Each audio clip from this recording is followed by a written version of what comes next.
I will get a call when somebody calls me up to make a will, and people say, "What do I need to bring?"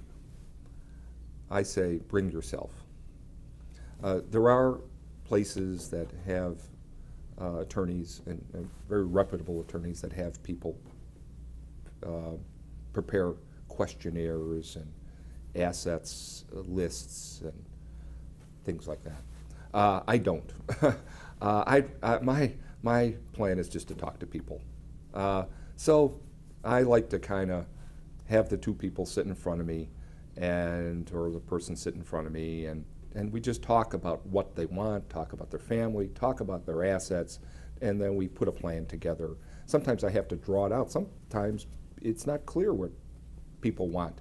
For example, the hardest situations sometimes are the blended families. So I've got the husband, we got the second marriage, we have the husband with his kids, the wife with her kids, and now what are we gonna do if one of them dies? I mean, how do we deal with that? Do we give everything to the spouse, the surviving spouse? And then we always have to talk about, what if the spouse remarries and changes her will and gives everything to her kids, leaving out the spouse's, the deceased spouse's wife? I mean, how do you trust people? And which is sometimes kind of a sensitive thing. There are things you can do, techniques you can use using trusts and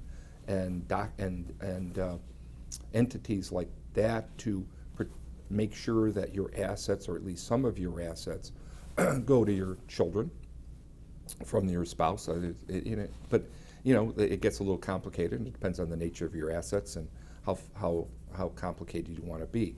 I always believe, I tell people a lot, that you should never necessarily rely on your spouse to take care of your kids. And the reason I say that is, and this isn't particularly devious or anything, is that people change. So if you die and your spouse, which was a second marriage, moves on, I mean, it could be, she may lose contact with your kids. She may remarry. She may not see your kids for years. And at some point, she may decide, why do I have a will leaving some of my assets to these people I haven't seen in 15 years? I mean, there's nothing devious about that or inappropriate about that. It's just life moves on. So I always kind of tell people, maybe if you die and you want to leave everything to your second spouse, fine. But maybe what you should do is think about your kids too. For example, not that I'm an insurance salesman, but maybe you should put them on as an insurance policy. At least they get some assets from you, and then if there's assets left over and your spouse doesn't change the will, they'll get more assets. Or put them on an IRA account where they directly get assets.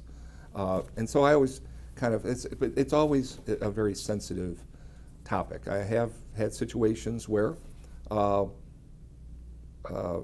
second marriage, first spouse dies. At the funeral, the wife is upset by the behavior of the husband's children, and next thing you know, she's changing her will, leaving them out. You always have to worry about that. So you try to counsel people to see what we can do to avoid that, and see, people have to be kind of realistic on their family too and what they have. One of the things people should know is your spouse is entitled to a certain percentage of your estate, or actually it's broader than that, your wealth. And if you have a will that says I leave everything to my children, and there are no prior conditions, the spouse could make what's known as a right of election against your estate. In prenuptial agreements, in where older people marry, a lot of times you will see that they waive this right of election, and thereby allowing the two spouses to determine where they want their assets to go. But if you don't have that, the spouse can make a claim against your estate. So always have to be careful about that.